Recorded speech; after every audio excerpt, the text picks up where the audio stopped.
Hey guys, it's me again, Barry with Barry's 8-Track and Classic Car Radio Repair, and today we're demonstrating an Akai CR-80D-SS. This is obviously a 4-channel recording deck. This comes from a repeat customer, Jeff, in Cookeville, Tennessee. Thank you so much, Jeff, for your repeat business.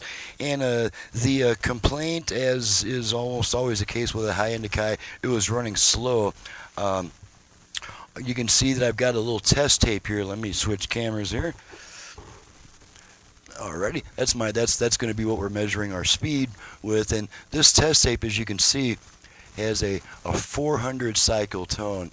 So to be in spec, the number we're looking for here is going to be between 395 and 405. So let's just pop this tape in here.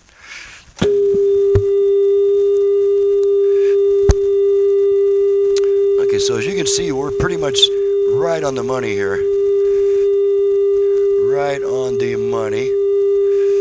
So now that we've got that established, we'll pull that out and we'll go back to our deck. If I can figure out which switches it's on here, which hammer it's on. Okay, now we're going to try. We're going to start with a regular stereo tape. Got some Neil Sedaka on deck, and we're going to keep the song durations pretty short to hopefully prevent getting nailed for copyright stuff. So here we go, Neil Sedaka. We're looking for our output level meters. What the heck happened to my output level meters? Let's do this. Okay, so we know we've got output on, and you can even get output on all 4 channels with a stereo tape on this deck just by switching it to 4-channel. But the only problem is you're getting tracks 1 and 3 and 2 and 4 all at the same time, so that's not cool. So we'll just go back to stereo playback. Okay, we can see that works. And if my voice seems too low, I've been adjusting that. My voice has been way too loud on some past recordings, so. Okay, now let's go to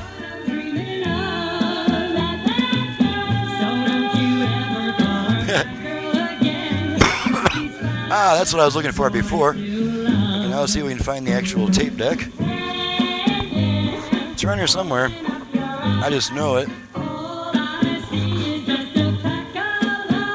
I do apologize for this. It's been a little while since I used this. There we go. Now we just get rid of that. It's gonna happen sooner or later. I just know it. Until I figure out what the heck I'm doing here. Oh, okay, I just got in reverse. So we'll do this. Okay, and now it's what I'm used to. Okay, I'm sorry about that, guys. Okay, now we're going to pop a 4-channel tape in here. This is a quad tape, Danny Thomas and a Nashville Brass. We're going to pop this in. And we're going to make sure we get output on all 4 channels, which we do like that.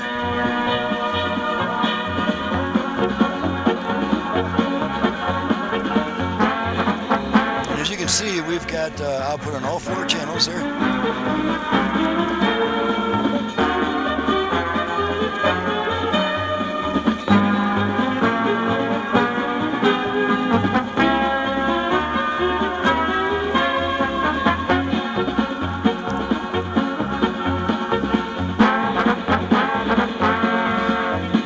Okay, gonna make sure that it skips over 3 and 4 and goes back to 1 and 4-channel mode. So let's get rid of this stuff.